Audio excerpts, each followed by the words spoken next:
I swear. I wasn't planning to stop. But when that tiny hand pushed out of the dumpster, trembling in the cold, I felt something inside me tear open. Imagine this. A deserted alley. Snow falling like ashes from a dying sky. And a little girl, searching for something no child should ever have to look for. This is the story of how one moment, one impossible, heart-shattering moment, forced a broken man and a forgotten child into each other's lives. And how that coincidence became the miracle neither of them knew they needed. Jacob Reed had spent the last 3 Christmas Eves exactly the same way. Driving aimlessly through the city, letting the world blur outside his windshield while silence swallowed the car from the inside. This year wasn't supposed to be any different. Christmas lights twinkled on every street, families rushed home with bags of gifts, and carols spilled out of stores he refused to walk into. But none of it reached him. Not since the night he lost his wife Emily, and the baby girl they'd been waiting to meet. He had become a man who worked too much, spoke too little, and slept almost never. On this night, especially, every intersection reminded him of a promise he never fulfilled. He was just trying to get home before the memories caught up. But life, which had already broken him once, was about to grab him by the collar again. Jacob turned into a narrow street behind an old grocery store. He wasn't following a route, he just needed a quiet place to breathe. He was about to drive past the dumpsters when he saw it. A small movement. So small, he almost dismissed it as a stray cat or a plastic bag. But then, a tiny hand appeared. Thin. Bare. Shaking violently. Jacob slammed the brakes. For a moment, he didn't breathe. His instincts screamed to drive away. This wasn't his problem, not his responsibility, not his life. But something deeper, something he thought had died with Emily, pushed him forward. He stepped out into the freezing air, his breath fogging in front of him. "Hey, hello," he called softly. No answer. He slowly lifted the dumpster lid. His throat closed. Curled between torn cardboard and crushed tins was a little girl no older than 7. Her clothes were several sizes too big, her hair tangled around her small face, and her eyes, those enormous, terrified eyes, stared back at him like she was expecting to be hurt. Jacob's heart split. "Sweetheart," he whispered, dropping to his knees. "What are you doing here?" She flinched at his voice, pressing further into the corner like a frightened animal. "I'm not gonna hurt you," he said, hands raised. "I promise." Still nothing. Only silence. And fear. Minutes passed before she spoke. I was looking for food," she whispered, voice cracking like thin glass. Jacob's chest tightened painfully. He took off his coat and wrapped it around her small shoulders. "What's your name?" he asked. "Leah." "How long have you been out here?" She shook her head. "Since they left." "Who left you?" My foster family," she said, voice breaking again. "They said they can't keep me anymore. Then they drove away. I tried to walk back but I didn't know the way." Jacob felt something dark churn inside him. Abandoned. In the cold. On Christmas Eve. "What about your parents?" he whispered carefully. "My grandma." A pause. She went to the hospital and didn't come back." And just like that, Jacob saw himself. Saw the man who lost everything. Saw the child who just did. "Leah," he said quietly, "you can't stay out here. Let me take you somewhere warm. Just for tonight." She hesitated, studying him with suspicion, with fear, with the instinct of someone who had been failed before. Finally, she nodded. A tiny nod. But enough. Jacob gently lifted her into his arms. She weighed almost nothing.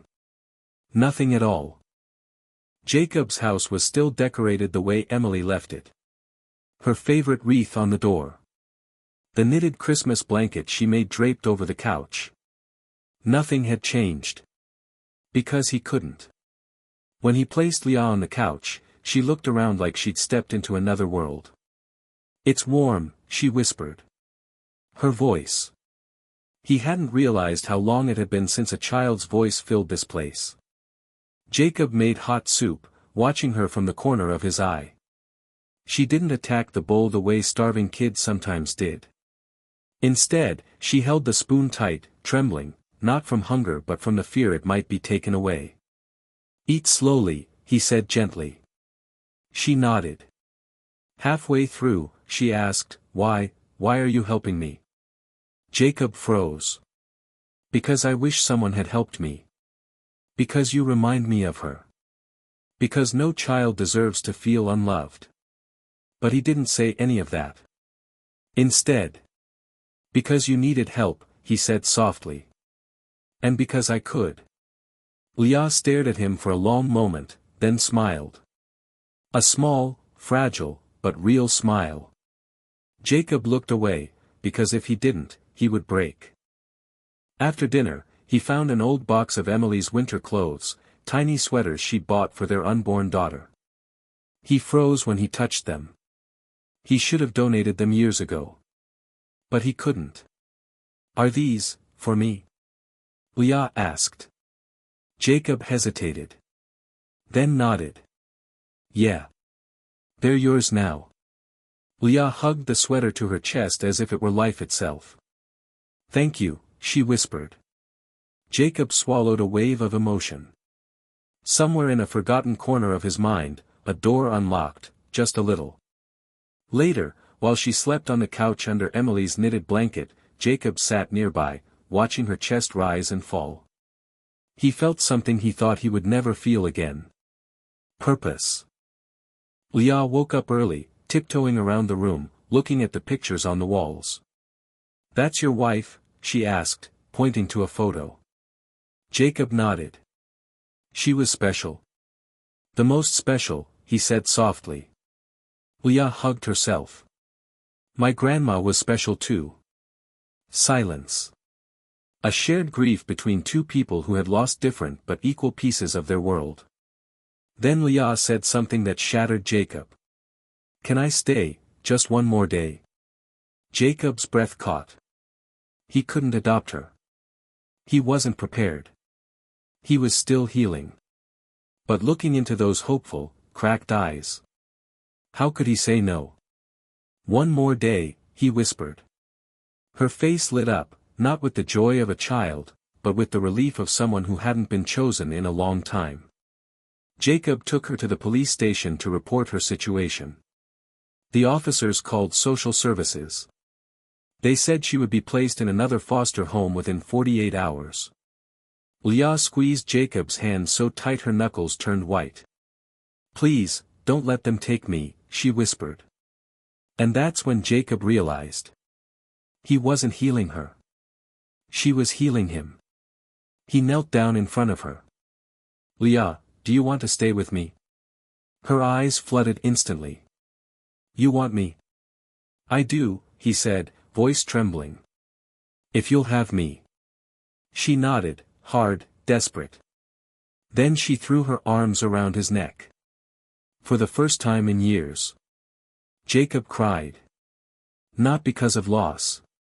But because of gain. 2 months later, the adoption was finalized.